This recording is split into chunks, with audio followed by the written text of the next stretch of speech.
Good afternoon, ladies and gentlemen. My name is Brandon Hellman, and I'm going to be talking to you why you should be voting for school levies. I'm going to show my audience here, and we will begin.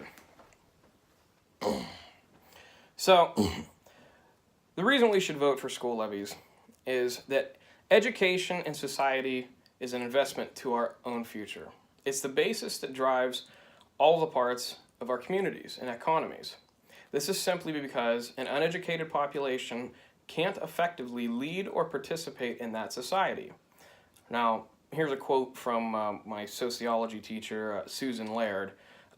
She says, "I know that no matter how much business comes to the area, no matter how much crime rates drop, no matter what happens, I know this area has not improved until they have improved Youngstown City Schools." All right? And the basis of this argument is that educational success is directly correlated with the funding allotted for that institution. And I will expand upon this as we go. This is why levies are important. Now, levies mean more taxes, right? But before we can actually cast judgment on, wanting to pay more taxes, let's briefly discuss what exactly a levy is and how it works. Once we establish that, I can further explain the correlation between funding and successful education.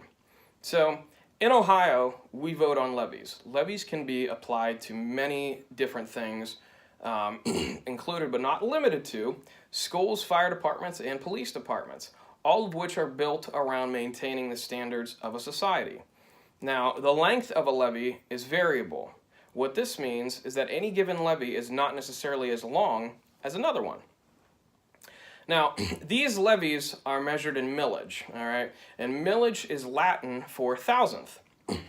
And this is because a 1 mil tax levy will tax $1 per $1,000 of taxable assets. And this goes off of your home property tax. Now, this was said by Flagger live in citation number 2. But let me further conventionalize this. If you have a home that's worth $150,000, a 3.7 mil tax levy is a typical levy amount, will increase your taxes $555 a year, or $46 a month. This means that an increase of tax equivalent to a small family going out to dinner once a month. All right, it's basically negligible. All right, and this information can come off of citation number 3, and it's from the Department of Education. But if you were to take that away, schools would wither and slowly crumble, and I will explain that now. So when it comes to a school tax levy and how it interacts with the entire system, it all kind of comes down to a simple process, and I'll lay this process out for you. It's called the self-feeding cycle, all right? So you're giving a school money, and that allows them to improve or excel from that funding.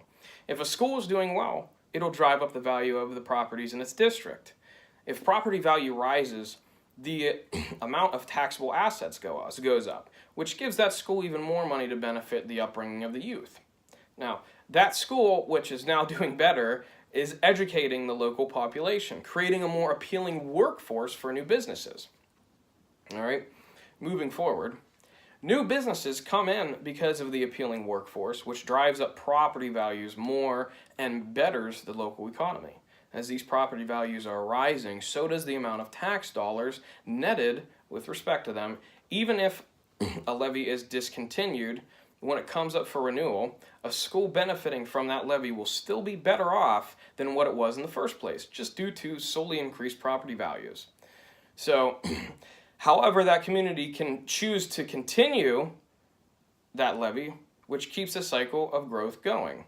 But if a school needs even more money to expand their funding after the first one, they can ask for another and have more than one going at once. And also, schools choose to whether to reintroduce levies or not. It's up to them. But by law, they will not if they don't have a viable reason to suggest such a levy. Now, finally, it's the succeeding school district and improved economic outlook for the community can build spirit and enthusiasm in the homes of the students. This is proven because as parents become role models, they will hold their kids to a higher standard as well. All right? So not only does this cycle have such a significant impact, but we can inspire our kids to care about their own education. We can drive their curiosity to new heights. So a quote mentioned by Ken Robinson on a TED Talk, which is citation number 4, he says, "If you can light the spark of curiosity of a child, they will learn without any further assistance very often."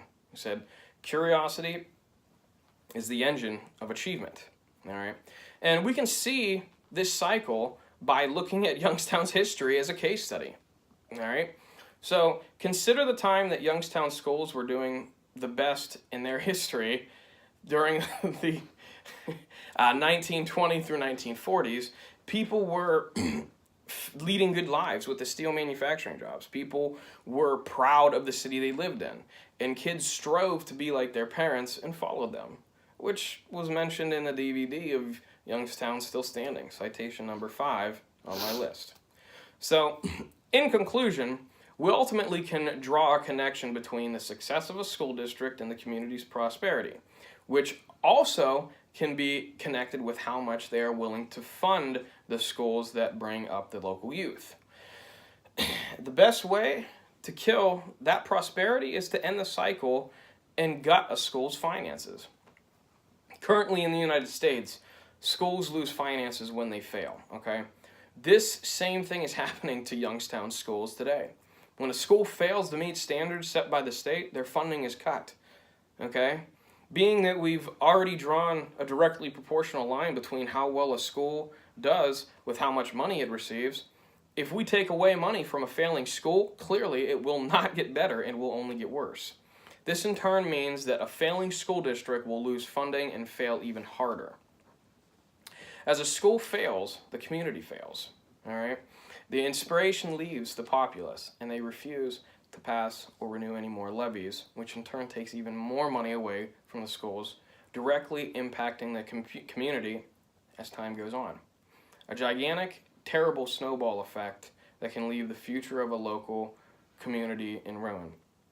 So, considering the cycle and merits that we have covered, I hope that you can see the reason why you should never vote down a school levy again, because ultimately it will be the equivalent of shooting yourself in the foot.